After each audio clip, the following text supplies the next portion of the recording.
Hi and welcome. Well, apparently I didn't hit record when I started making my video, so I'm starting over, but I already took the chocolate out of my day 10 of Advent, which was looks like an old Santa chocolate. It has white stuff on it. Come on, Aldi. What is with this old chocolate? No, but welcome to day 10 of Vlogmas and chapter 10 of Luke and the WW Weight Watcher lesson. Okay. I accidentally pulled St. Peregrine out of my bookmark. I used to be in the cancer ministry at church until my mom got worse and worse and I kept getting called away, so I couldn't make it to all the functions and everything all the time, and that's why I haven't lectured in a couple years. Gotta adjust this light. Hang on. Can you see me now?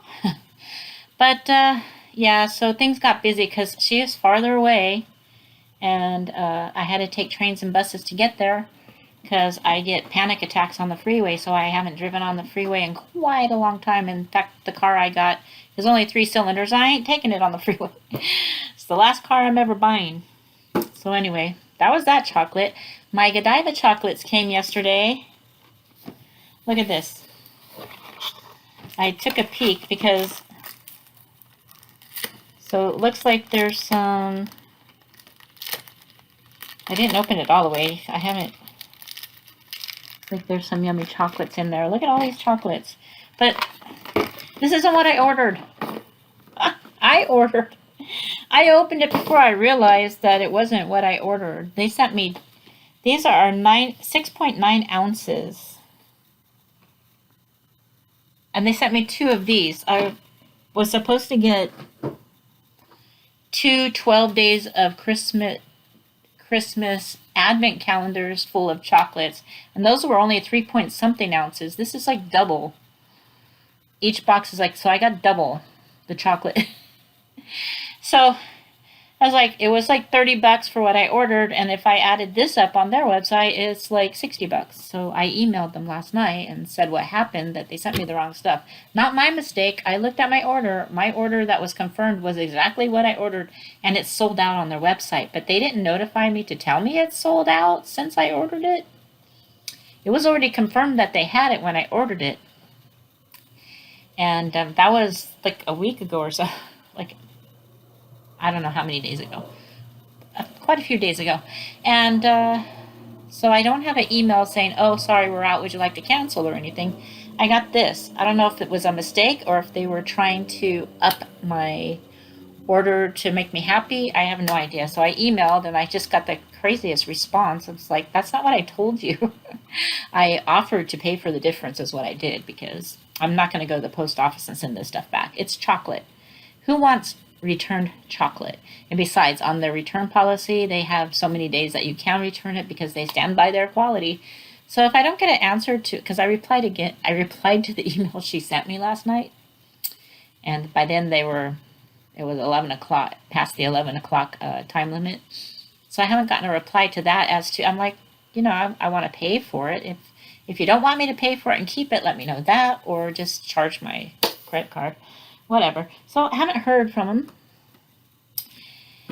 So I'll take care of that later. They're probably up to their eyeballs in orders.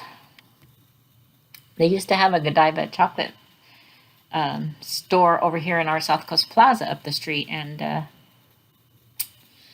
that's gone. Apparently they don't have any more Godiva stores, because I guess, I don't know what happened, if it was because of the pandemic or what, but a lot of people just closed shop.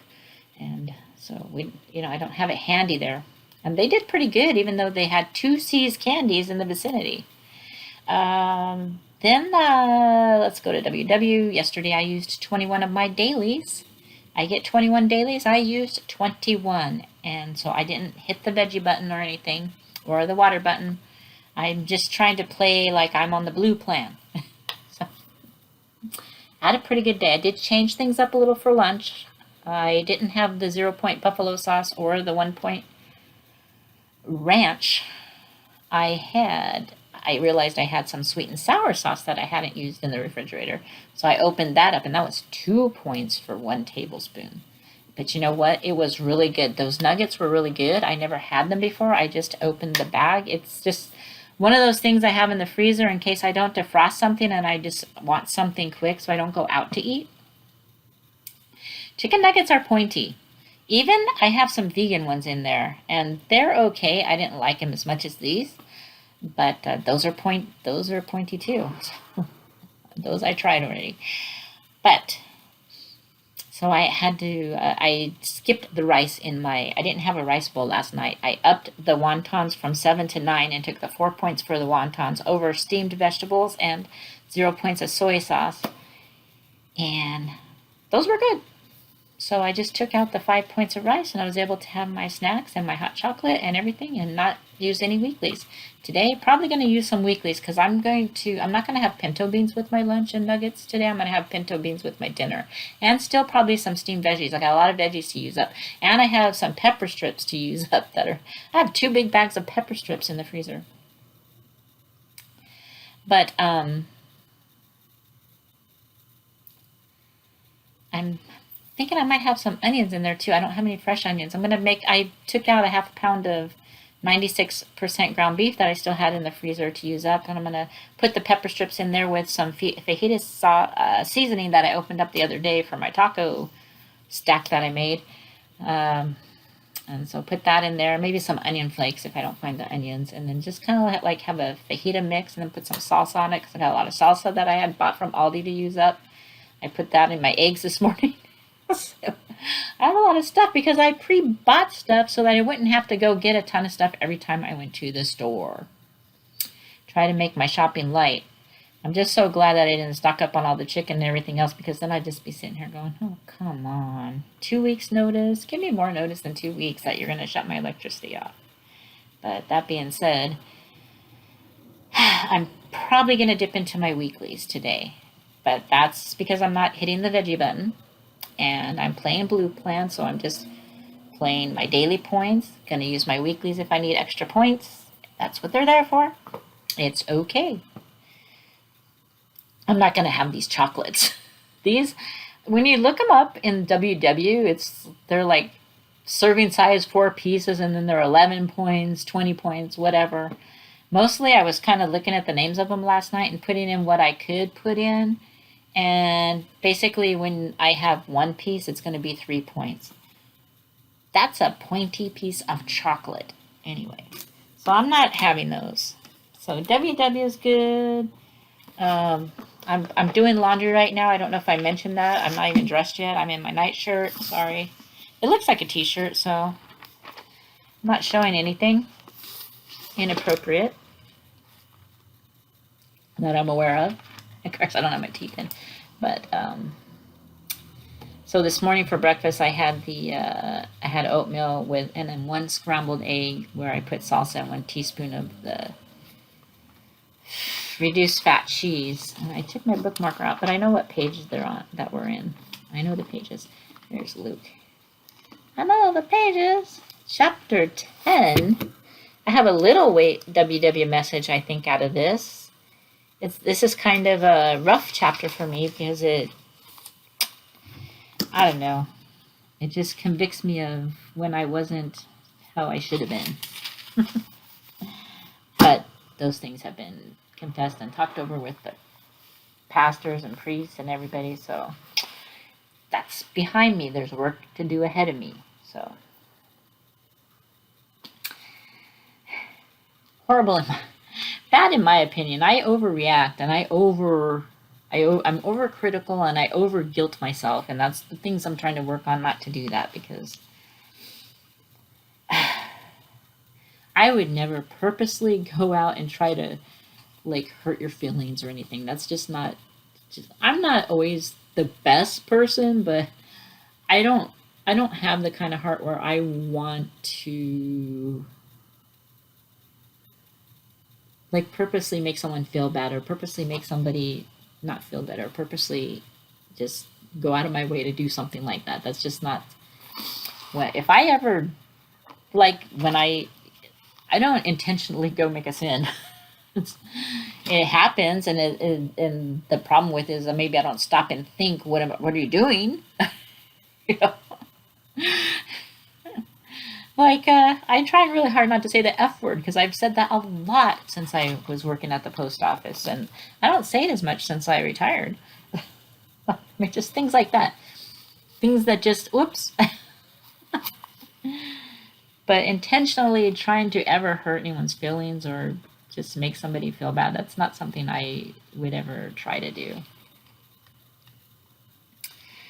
But anyway, so that's, a lot of, sometimes we don't see when people are in need of our assistance or our help. Sometimes we're just blind to that fact, and maybe for a reason, maybe to learn something out of that. But I think nowadays we have to be more aware of each other and just realize that we don't know what other people are going through. We don't know how their day went. We don't know why they're acting like that. Maybe something is going on and we just don't know. We can't see into somebody else's heart or their head.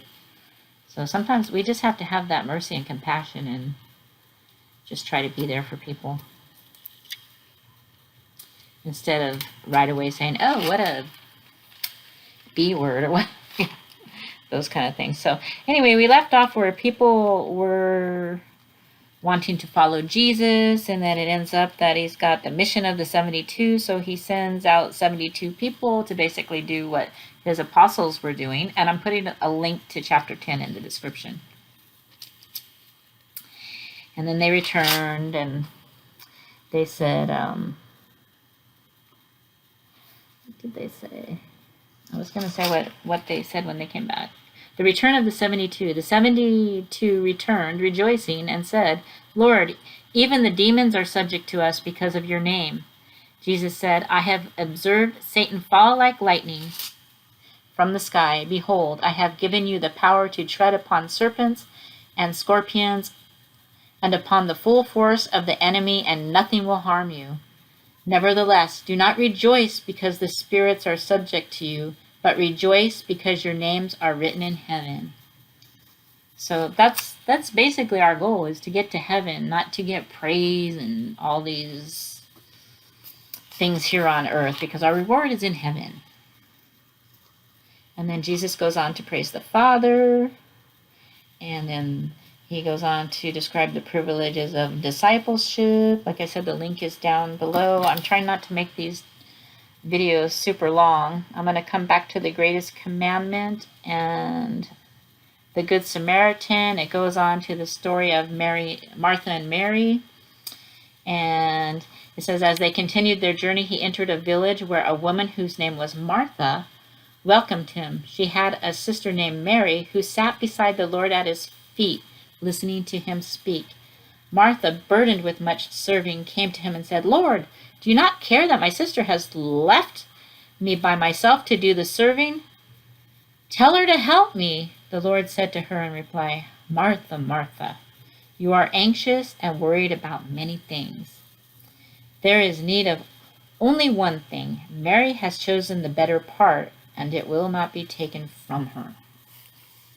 So I've been on both ends of that story. And I'm not going to get into that because I've been to where I was the caregiver and everybody would just come by and visit. Hi, how are you? And leave. And they wouldn't help with anything. They didn't cook anything. They didn't try to clean either. They didn't try to change diapers or anything. It's just like, you're it, Dad, you're it.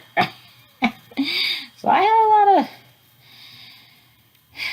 I was stressed, but my grandpa, even when I got stressed and apologized to my grandpa, he would tell me, there's nothing to forgive. He was so happy to have me there helping him. So that was that, and that was hard. It's a hard thing to do. And then the same thing happened to my mom, but another sibling of mine and their wife and kids were all living with my mother. So that was a totally different situation. And I have struggles to get there because I have to take buses and all that. Like I probably told you before. It takes me like a long time to get there and a long time to get home. But in that situation, I didn't exactly choose the better part. That's just how it was. But I did go there, and I did go like I would go stay there on my vacation so they could go camping or get away from it, because it is something that you kind of got to, you do need a respite. But it is hard, and had things been different, if they could have just moved out, maybe I would have made a different decision and trusted the Lord to take care of me in that decision, but that wasn't what was going on. They were not going to leave. So I didn't exactly choose the better part. I just ended up with a better part. But I was so happy to be able to take all those trains and buses and go spend that time with my mom. I think it was the best time I ever had of my life with my mother, was those lunches I would take her out to, even though she wasn't all there all the time.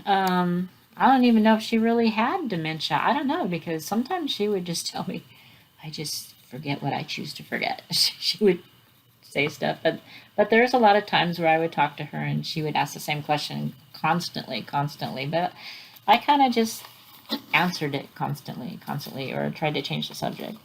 But I mean, it's a hard thing to go through, but sometimes we feel that way, like we're doing all the work, and like I felt the other day, and I blew up instead of just realizing that, I guess he chose the better part. Because I'm willing to do it all. So that's the way that goes. But anyway, so then we have the greatest commandment. I'm going back. There was a scholar of the law who stood up to test him and said, "Teacher, what must I do to inherit eternal life?" Jesus said to him, "What is written in the law? How do you read it?" He said in reply, "You shall love the Lord your God with all your heart, with all your being, with all your strength, and with all your mind, and your neighbor as yourself." He replied to him, "You have answered correctly. Do this and you will live." And then it goes on to the parable of the Good Samaritan, because he wished to justify himself, he said to Jesus, "And who is my neighbor?" Jesus replied, "A man fell victim to robbers as he went down from Jerusalem to Jericho. They stripped and beat him and went off, leaving him half dead.